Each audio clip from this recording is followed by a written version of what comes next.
Пратениците со ЕУ знаме ќе го затворат најголемиот приватен работодавец.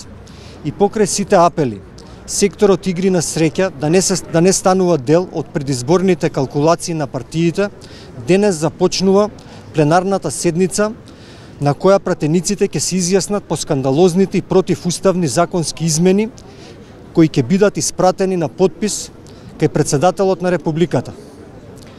Одговорно тврдиме дека одредбата за дистанцирање на легалните објекти на 500 метри од образовните институции не е за заштита на младината, како упорно се тврди.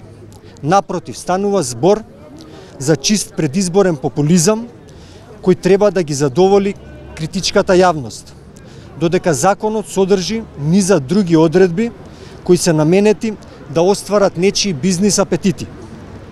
Пратениците кои решиле да ги гласаат овие измени, нека си го постават прашањето: каква заштита може да обезбеди дистанцата кога државата веќе преку 4 друштва организира онлайн игри на среќа со кои младите непосредно се изложени на постојан ризик преку достапност на интернетот секаде и во секое време. Пратениците кои решиле по секоја цена да ги гласаат овие измени, нека се потсетат на скандалот Детонатор, кога во Источна Македонија беа запленети 1500 нелегално поставени покер апарати. Кој направил погрешна процена дека затварањето на легалните објекти, кој неминовно ќе предизвика никнување на диви играчници по подруми како во 1990, носи некому гласови на избори. Зарем во такви услови безредие младината ќе биде повеќе заштитена. Со гласањето за овие измени пратениците на душа ќе ги стават судбините на семејствата на 10.000 вработени во секторот игри на среќа. Илјадници македонци од економски маки ги напуштаат своите родни огништа и си ја бараат среќата во туѓина. Со гласањето на пратениците ќе се создаде најмалку 35.000 нови кандидати за иселеници во западните земји. Срамно е да се тврди дека пратениците се залагаат за полноправно членство во ЕУ, кога со злоупотреба на тоа знаме, со антидемократски и антиевропски манипулации се истуркуваат законски измени кои ќе го затворат најголемиот приватен работодавец во Македонија. Ја користиме приликата уште еднаш да најавиме дека немаме намера да молчиме на неправдата која ни се нанесува. Сите надлежни институции треба да бидат свесни дека ќе водиме правна битка, ќе следи иницијатива пред Уставниот суд, ќе следат тужби за астрономски оштети кои ќе се прекршат преку грбот на народот. Како представници на институции и инвестиции кои доаѓаат од земји членки на ЕУ, општествено одговорни компании кои во континуитет градат партнерски однос со заедницата, го повикуваме председателот Стево Пендаровски да обстои на најавата дека нема да го потпише указот за стапување на сила на овие скандалозни и противуставни измени заради злоупотреба на скратените процедури што ги овозможува ЕУ знаменцето и обструирање на гласањето на клучен амандман за спасување на вработените. Апелираме до критичната јавност со особено внимание да ги слуша нашите аргументи, да не потпаѓаат на предизборните манипулации на одредени политички актери. Затварањето на легалните игри на среќа ќе предизвика далекоснежни последици кои понатаму многу тешко ќе се санираат. Како што знаете, за нас од АСОМ и за представниците за АПИС, ова е практично клучна точка за понатамошно обстојување на индустријата и зачувување на илјадници работни места за нашите вработени кои се повторно тука во голем број.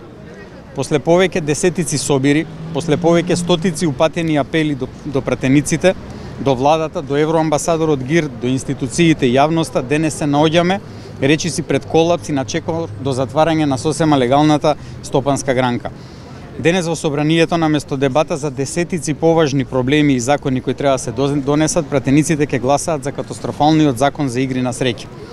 Повторно пратениците ќе бидат само алатка на оние кои имаат бизнис интерес да ја затворат легалната индустрија на игри на среќа. Апелите очигледно до нив не стигаат, но ние уште еднаш од тука ќе порачаме дека денешното гласање е последно и дека последиците ќе бидат трајни. Овие луѓе кои се со нас ги губат своите работни места, а законот не решава ниту еден проблем поврзан со игрите на среќа. Напротив, ќе донесе сива економија, играње на црно, играње на странски платформи и огромни загуби за државата. Загуби за државата, но добивка и профит на малкумина во чиј интерес се носи овој закон. Токму затоа би сакал да упатам еден апел до председателот Пендаровски. Почитувам председателе. Верувам многу добро знаете дека нашата дејност се наоѓа пред колапс, затоа што токму сега во 11 часот е закажана седница на собранието каде точка на дневен ред е второто читање на предлог законот за игрите на среќа и забавните игри, кој е предложен со европско знаменце. Ова значи дека после денешниот ден, доколку овој штетен закон се изгласа, сите наши напори ќе влезат во историјата, а сите овие луѓе кои што ги гледате зад мене, но и многу повеќе од нив ќе останат без работа. Затоа сега вие сте на потек. Веќе изјавивте дека нема да го потпишете законот за игри на среќа, кој се носи со злоупотреба на европското знаме, за кој што е јасно дека не постои јасна европска директива. По ова прашање се изјаснија сите ЕУ представници, не постои ни една причина зашто овој закон се носи со европско знаменце. И повеќе од јасно ви е дека тенденциозно се избегнуваше дебатата со нас, представници и експерти од секторот, преку класична злоупотреба на европското знаменце. Дури извештајот на ЕУ ја нотираше оваа злоупотреба. Почитувам председателе, повторуваме повеќе пати. Нашиот сектор брои повеќе од 10.000 вработени, а од индустријата на игри на среќа индиректно живеат околу 54.000 лица.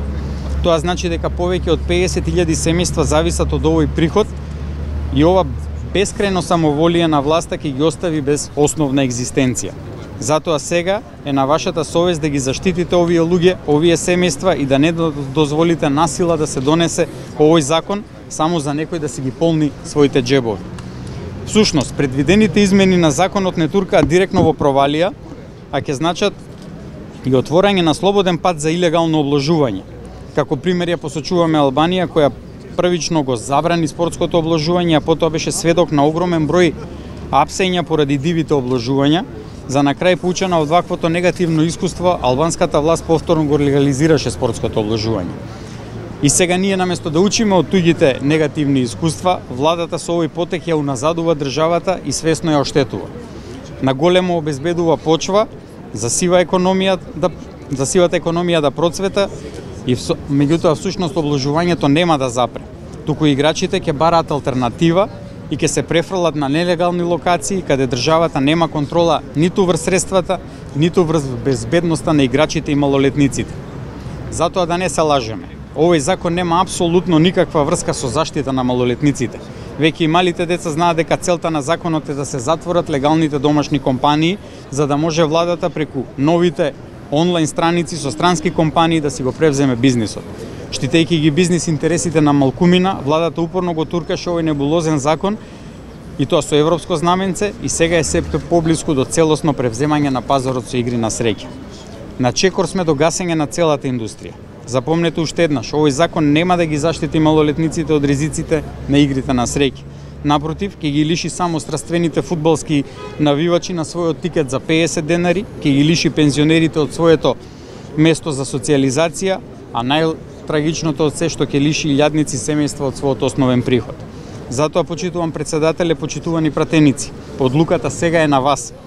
Дали ќе го дозволите ова или ќе работите во интерес на народот?